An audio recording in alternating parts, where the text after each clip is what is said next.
Olá, seja bem-vindo ao Mundo Soja. Os produtores de soja em Minas Gerais estão otimistas para a safra 2021-2022. Isso porque é esperado um crescimento de 13,8% em relação ao ano anterior. E quem vai nos explicar mais sobre essas projeções é o Fábio de Sales Meirelles Filho, que é presidente da ProSoja Minas Gerais. Seja muito bem-vindo ao nosso programa, Fábio. Olá, Thiago, como é que vai? É uma satisfação estar aqui com vocês no AgroMais, momento muito importante para nós estamos vivendo no país e o seu programa vem num momento oportuno para a gente colocar a realidade dos fatos do que ocorre no campo. Bom, por aqui também, graças a Deus, tudo encaminhando bem, de olho no nosso querido agronegócio brasileiro. Bom, gostaria que você falasse para a gente em quanto está estimada essa produção aí para este ano. Olha, Thiago, os números eu vou até deixar de dizê-los. Pelo seguinte, a gente tem aí uma condição que as pessoas colocaram nas nossas avaliações, mas nós temos um sistema aí da Conab, de outros órgãos de governo, que nós temos aí um aumento, um incremento de soja na produção de 13%, 14%. A realidade é um pouco diferente, nós não vamos ter esse incremento em produtividade. Nós tivemos um aumento de área plantada, que vai chegar aí na ordem de uns 8 ou 10%, que é o cálculo que nós fizemos, e aí nós estamos tentando equilibrar essa mesma produção com a do ano passado. Pode ser que até tenhamos algum resultado melhor nessa soja mais tardia, que nós temos aí aproximadamente uns 20% a ser colhido no estado todo. Então, esses 20% pode vir fazer uma diferença. Então, vamos calcular pelo ano passado e vamos ver se a gente sonha em manter aí pelo menos a estatística de 3.500, 3.400 quilos por hectare, acima disso, porque o nosso sonho era ser acima de 3.600. E nós tivemos também um incremento de custo nesses últimos meses muito pesado, porque nós tivemos uma alteração de óleo diesel que veio mexer com o mercado totalmente, porque o frete mudou, a colheita mudou, a armazenagem mudou, você entendeu?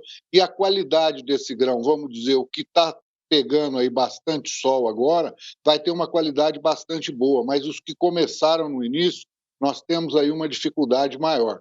Então, tudo isso aí muda um panorama, não que nós não vamos ter uma boa safra, nós vamos ter uma boa safra, mas não nessa proporção do que se está colocando de uma safra muito cheia, que não é essa a realidade, entendeu? Tá certo. Eu gostaria que você falasse para a gente então um pouco disso. Você citou a questão do diesel, outras questões também de logística, mas de fato o que jogou esse número um pouco para baixo na visão de vocês e da ProSoja Minas Gerais foi questão climática mesmo, porque a gente sabe que Minas Gerais sofreu muito com essas mudanças, as intempéries climáticas. Isso prejudicou aí toda a região e vai impactar também aí nesses números um pouco mais abaixo? Exatamente. O nosso grande problema foi a questão climática. Nós tivemos áreas com muito atraso no plantio, por causa do excesso de chuva, outras que secaram, nós tivemos que aguardar as chuvas, e essa chuva intensa, mesmo que nós não tenhamos números de milímetros, vamos dizer assim, exagerados em determinadas regiões, mas nós tivemos o céu encoberto. Isso aí, nós não tivemos a luminosidade que essas plantas necessitaram. Isso é que fez baixar o índice de produtividade, senão realmente nós teríamos a condição de ter um recorde absoluto na produtividade, entendeu? Certo, e teve também um crescimento aí na questão da área de plantio, né? Mas mesmo com essa área um pouco maior, e tem essas intempéries climáticas que vai acabar impactando de fato, né? A área cultivada aí teve a expansão de 15,3%, chegando a mais de 1 milhão de hectares plantados, mas de fato a questão aí que você falou para a gente é da pouca luminosidade no solo, nessas plantas, depois as chuvas também que vieram em excesso, tudo isso acabou prejudicando. Mas mesmo assim, você sente que o produtor está otimista aí com a produção que vocês vão ter esse ano? O produtor está otimista, nós por si só já somos um otimista, você entendeu? Agora, a gente esperava condições melhores, mas tudo vem, muitas vezes, vamos dizer assim, não é só uma insegurança jurídica, é uma insegurança geral, porque a gente não contava com guerra, nós não contávamos com uma série de situações para que o país voltasse a crescer globalmente, entendeu? Dentro de todas as suas séries de consumo. dentro dessa cadeia produtiva que interfere a soja, porque a soja é leite, são ovos, carne, óleo de soja, é uma produção muito aberta.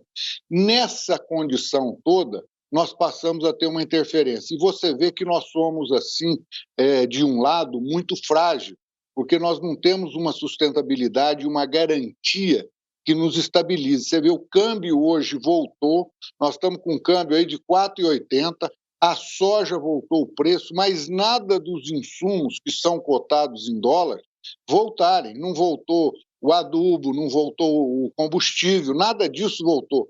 Então você vê que o produtor paga uma conta muito alta, além de toda essa tributação, de todas essas fiscalizações que nós temos, de todas as questões ambientais. Você vê aí, temos um código florestal pesadíssimo, e a Europa agora está falando de colocar plantio em áreas que são protegidas dela, porque precisa de aumentar a produção de alimentos, e ninguém fala nada.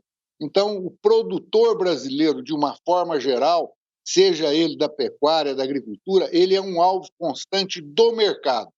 Quanto mais puderem ganhar em cima de nós, essa é a realidade, porque só nós pagamos a conta, você entendeu?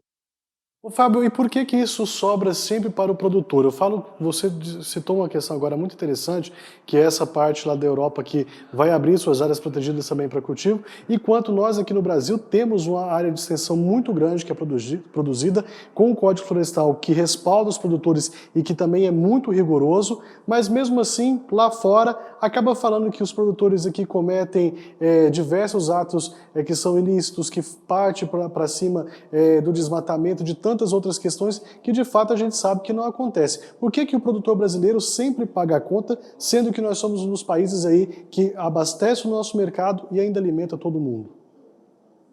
Então, você vê uma coisa, isso é uma realidade dura para nós, nada muda a não ser a questão de necessidade de se ganhar dinheiro a qualquer custo. Essa é uma realidade franca.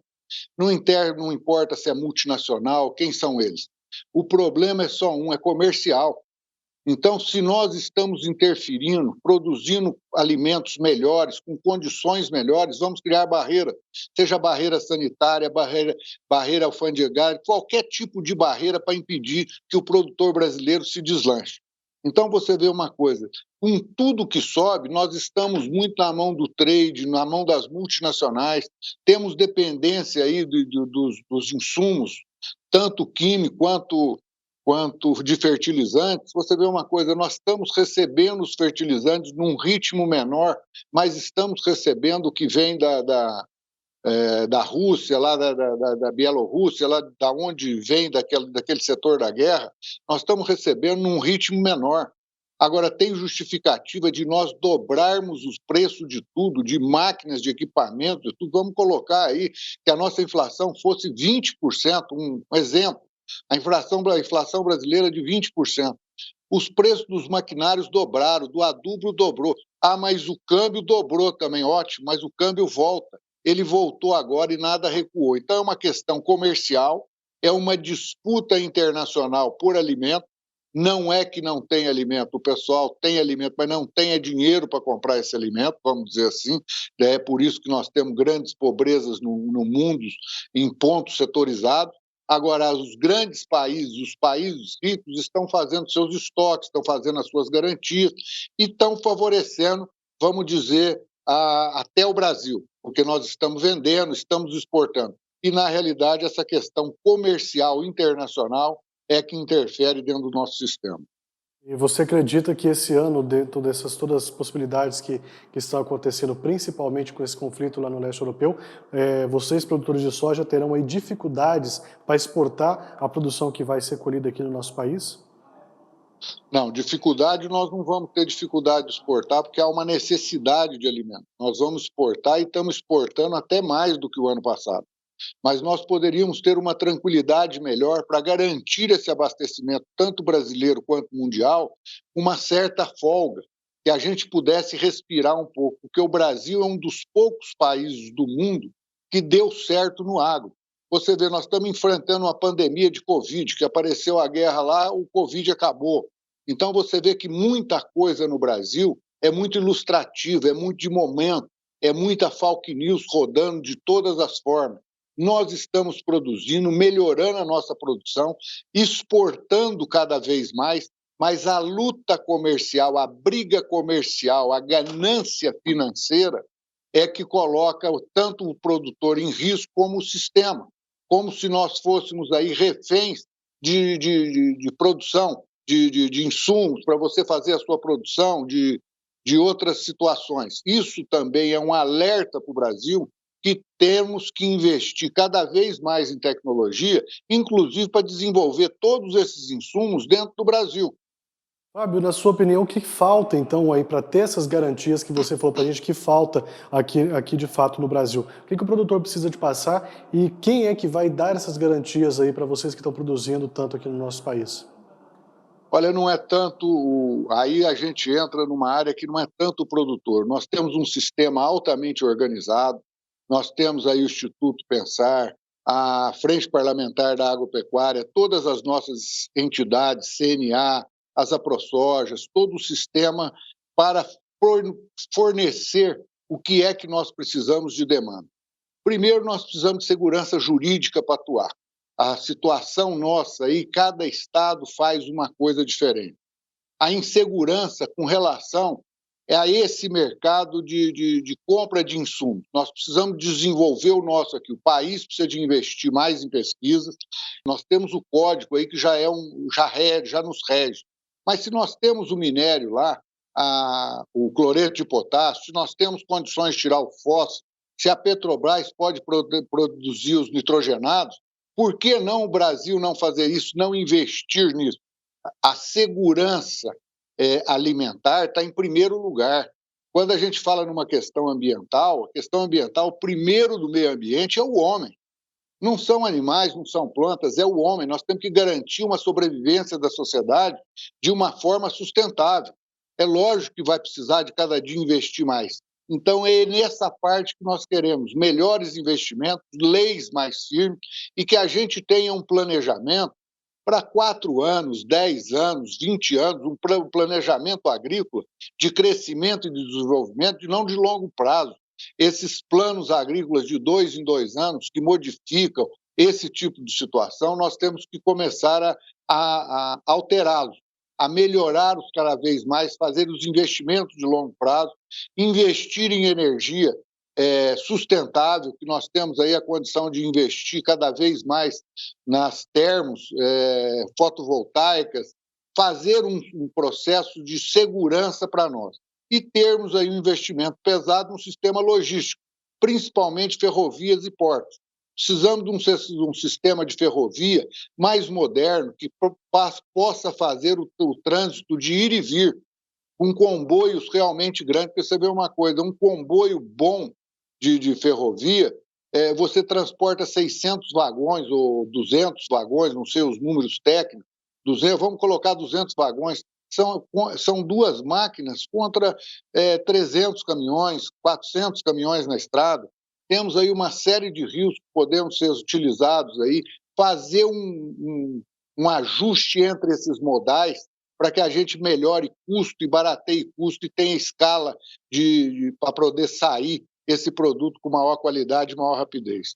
Então, o Brasil está dando certo, tem condições, o governo tem investido muito nessa melhoria, mas nós ainda precisamos muito mais. Com toda essa condição de pandemia e de dificuldade, nós ainda temos que investir muito mais. Ô Fábio, dentro dessas dificuldades que você está falando para a gente, a safra 22-23 já está batendo as portas, né? E nós temos aí junto com ela o aumento no preço do óleo diesel, né, que subiu muito. Isso vai impactar diretamente o transporte de insumos, depois os maquinários trabalhando dentro das propriedades, porque precisa de fazer arado, de fazer plantio. Depois vem a questão aí de herbicidas também que fazem parte da produção. Isso vai dificultar muito o custo aí e aumentar também os custos para os produtores. E depois vem outra questão também, que é essa dos fertilizantes que você falou. Pode ser que chegue a faltar aqui para o Brasil se essa guerra não acabar. Como que vocês estão analisando também esse cenário? É um momento de preocupação para a próxima safra? Evidentemente, qualquer momento de guerra é um momento de preocupação, mesmo que ela não seja à nossa volta, mas qualquer guerra hoje interfere dentro do sistema mundial globalizado de produção de alimentos, de insumos, de uma série de situações. Isso realmente interfere, além de trazer uma situação, vamos dizer assim, muito agressiva a todos os países que compõem de um lado ou de outro, porque você tem hoje uma economia globalizada e você conversa com todo mundo. Isso aí realmente interfere e pesa bastante. O que nós precisamos ver dentro de toda essa política econômica mundial, que na realidade nós precisaríamos que o país, no caso o Brasil, que é muito grande, ao invés de estar nessa, vamos dizer assim, que nesse ano nós estamos num ano político, é um ano difícil de você trabalhar, tá certo? Nós temos aí uma série de fake news, uma série de coisas. E dentro desses momentos, todo mundo aproveita as piores coisas. Quando você fala aí, quando a gente fala do meio ambiente, foi tirado aí um produto aí, o paraquat. Os Estados Unidos renovou por 15 anos, a Austrália por 12, se não me engano. O pessoal da Europa renovou o uso deles e o Brasil suspendeu o uso dele. O uso desse produto é para controle das ervas daninhas, uma série de situações. Nós não temos um outro substituto. Isso interfere na produtividade e interfere principalmente nos custos. Então, o meio ambiente, quando a gente fala, não é que a gente não queira usar o defensivo é o grande problema meu, que tem um grande custo do produtor, é o defensivo. Quanto menos eu usar defensivo agrícola, melhor resultado eu vou ter na minha lavoura, vou ter uma rentabilidade maior, um lucro maior, porque é o mais caro que nós temos. Depois é o fertilizante. Então, quanto menos a gente utilizar isso, melhor resultado. Mas nós não temos como fazer isso. Nós vivemos numa região tropical. Você vai para os Estados Unidos, você vai para a Europa, vamos falar lá da Ucrânia, tem as melhores terras do mundo, é o maior produtor de girassol, produz trigo, produz uma série de situações para abastecer a Europa, só que ela tem uma safra por ano, o restante é gelo. E esse pessoal que fala de meio ambiente, parece que os bichos aqui na fazenda param, as pragas param, tudo para. A realidade nossa não é essa. A realidade é de um país tropical e nós plantamos até 3 safras por ano. Ninguém faz isso no mundo, nós demos certo. Agora, nós temos uma população de 230, 240 milhões de pessoas para abastecer. Quando você fala da Europa, pega lá o tamanho da França, da Itália, pega a Europa inteira, vamos fazer por economia, por dimensão de país. Nós hoje nos comparamos aos Estados Unidos, à Rússia. Agora, as grandes populações que são Índia e China são países da mesma dimensão que a nossa. Eles estão preocupados com o abastecimento deles, para garantir a alimentação das suas pessoas, de suas populações. Agora, aqui no Brasil, nós temos que nos preocupar conosco, 240 milhões de habitantes, e ainda temos que produzir para o restante do mundo. Essa é o nosso norte, investir em tecnologia, buscar um aprimoramento. Eu fico muito feliz aí, a Tereza Cristina, que foi a nossa ministra, saiu recentemente, fez um trabalho maravilhoso, abriu portas no mundo inteiro, tanto para exportarmos como para importarmos alguns produtos que sejam necessários. É disso que nós precisamos dentro do país. Um momento desse de crise internacional, nós precisaríamos de uma união de todo o sistema produtivo para que nós garantíssemos alimentos cada vez melhores e com um custo menor. Ao invés disso, nós estamos aí nos degladiando, porque o custo de produção não precisava ter chegado a esses níveis. Essas questões ambientais não precisavam chegar onde estão chegando.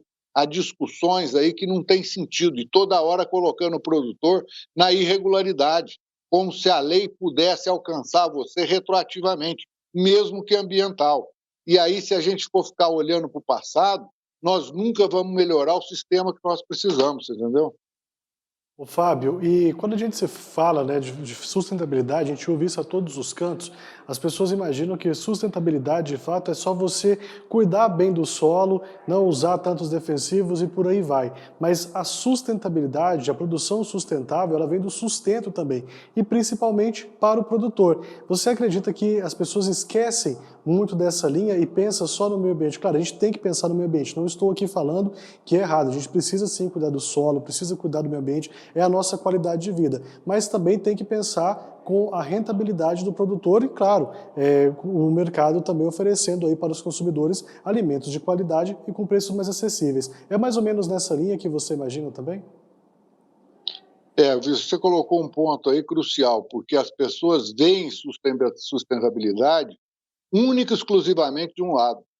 O outro lado da produção sustentável, a produção sustentável você envolve toda uma situação, desde o que você vai mexer lá com o menor cuidado, com o melhor cuidado do solo, até a rentabilidade do produtor, do seu trabalhador que está lá junto com você no dia a dia, porque nós precisamos que esse conjunto seja sustentável.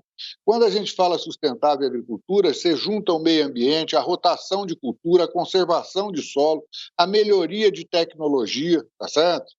Quando a gente fala na conservação de solo, você vê todo o sistema de aprimoramento do Brasil é o melhor do mundo, porque nós temos aí o plantio direto. O produtor rural é o maior conservador de nascente que nós temos no mundo.